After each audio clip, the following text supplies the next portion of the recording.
Friends, Joe கிச்சனில் இன்றைக்கி veg cutlet எப்படி பண்ணுறதுன்னு பார்க்கலாம். இந்த மெத்தடை கரெக்டாக ஃபாலோ பண்ணுங்கள். நல்ல கிறிஸ்பியான க்ரஸ்ட்டோட சூப்பரான ஒரு வெஜ் கட்லெட் கிடைக்கும். மறக்காமல் உங்கள் கமெண்ட்ஸை வந்து சொல்லுங்கள், ஃப்ரெண்ட்ஸோடு ஷேர் பண்ணுங்கள். சப்ஸ்கிரைப் பண்ணாதவங்க சப்ஸ்கிரைப் பண்ணிவிட்டு மறக்காமல் பெல் ஐக்கானையும் ப்ரெஸ் பண்ணுங்கள். இப்போ இந்த வெஜிடபிள் கட்லெட் செய்கிறதுக்கு நம்ம ஃபஸ்ட்டு அந்த வெஜிடபிள் மிக்சர் வந்து ரெடி பண்ணி வச்சுக்கணும். இந்த இன்க்ரீடியன்ஸ்லாம் கொடுத்துருக்கேன். இப்போ இது செய்கிறதுக்கு ஃபஸ்ட்டு ஒரு பேனில் வந்து நம்ம 2 டேபிள் ஸ்பூன் ஆயில் விட்டுட்டு, அதுக்கப்புறமேலு நல்லா பொடியாக நறுக்கின வெங்காயம் அதை போட்டு வதக்கிட்டு, இஞ்சி பூண்டு பேஸ்ட் அதையும் உப்பையும் கொஞ்சம் சேர்த்திட்டு வெங்காயத்தை நல்லா வதக்கி விட்டுருங்க. அதுக்கப்புறமேலு மஞ்சத்தூள், மிளகாத்தூள், கரம் மசாலா. இதுக்கு வந்து ரொம்ப பெருசாக ஸ்பைசஸ் எல்லாம் யூஸ் பண்ண வேண்டாம். நான் மசாலா பவுடரும் இவ்வளோ தான் யூஸ் பண்ணியிருக்கேன். இப்போ ஒரு பெரிய கேரட்டை நல்ல சின்ன சின்னதாக கட் பண்ணி வச்சுட்டு, பச்சை பட்டாணி. இப்போ இந்த ரெண்டுமே வந்து சீக்கிரம் வெந்துடும். பட்டாணி வந்து நீங்கள் ஃப்ரெஷ்ஷாக யூஸ் பண்ணல அப்படின்னு சொன்னால் நல்லா ஊற வச்சுட்டு தனியாக குக்கரில் வேக வச்சுட்டு ஆட் பண்ணிக்கோங்க. பேசிக்காக வந்து கேரட், பட்டாணி அண்டு உருளைக்கிழங்கு இது மட்டும் வந்து கட்லெட்டுக்கு போதும். அப்புறம் பீட்ரூட், பீன்ஸ் இந்த மாதிரி வேறு ஏதாச்சும் கேப்சிகம்லாம் யூஸ் பண்ணணும் அப்படின்னா நீங்கள் வந்து தனியாக எக்ஸ்ட்ராவாக யூஸ் பண்ணிக்கலாம். இப்போ இது கொஞ்சமாக தண்ணி விட்டு ஒரு 5 மினிட்ஸ் வேக வச்சுட்டு, அதுக்கப்புறம் கொஞ்சம் கொத்தமல்லி தழை நிறையா போட்டுட்டு லைட்டாக மேஷ் பண்ணி விட்டுருங்க. அந்த ஷேப்பெல்லாம் தெரியாத அளவுக்கு பண்ணக்கூடாது. பண்ணிவிட்டு அதுக்கப்புறமேல உருளைக்கிழங்க வேக வச்சுட்டு இந்த மாதிரி பொடிச்சு தனியாக எடுத்து ரெடியாக வச்சுக்கோங்க.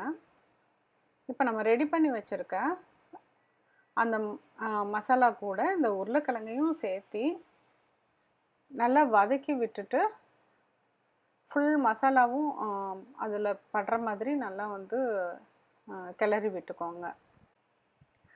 நல்லா மிக்ஸ் பண்ணிவிட்டு தனியாக இந்த மாதிரி எடுத்து வச்சுக்கோங்க. தண்ணி இல்லாத மாதிரி பார்த்துக்கணும்.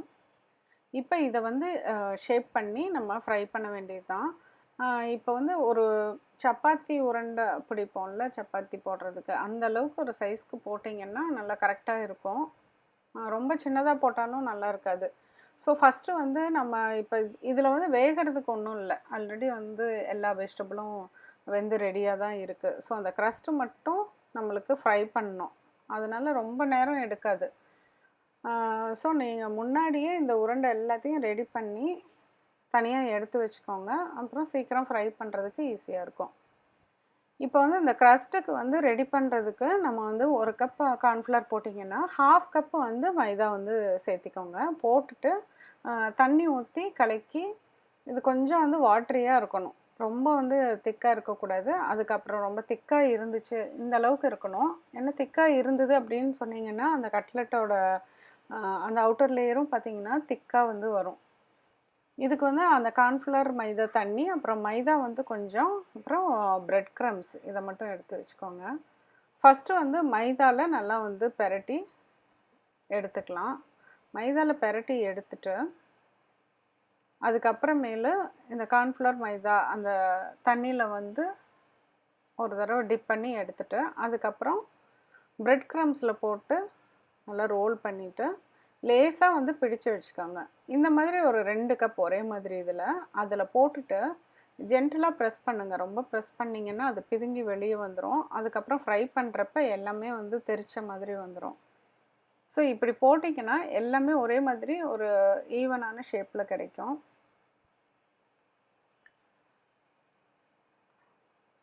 ஸோ இந்த மாதிரி எல்லாத்தையும் ரெடி பண்ணி வச்சுக்கோங்க. என்னோடய பையன் வந்து வீட்டில் இருந்தான்ட்டு அவனை ஹெல்ப் பண்ண சொன்னேன். ஸோ நம்ம சீக்கிரமாக நிறையா இருந்தது அப்படின்னு சொன்னால் யாராவது ஹெல்ப் பண்ணால் கொஞ்சம் ஈஸியாக இருக்கும்.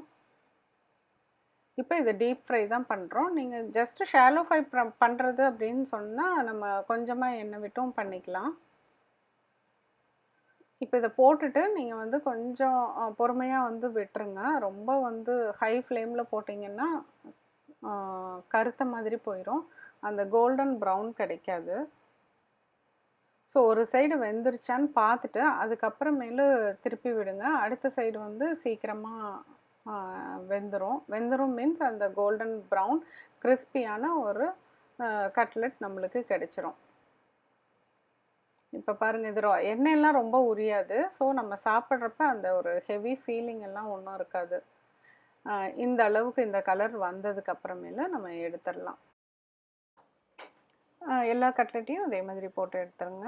வெஜிடபிள்ஸ் வந்து எப்போதும் உள்ள வந்து அந்த ஷேப் கொஞ்சம் தெரியிற மாதிரி இருக்கணும். கண்டிப்பா இதே ஃபாலோ பண்ணுங்க.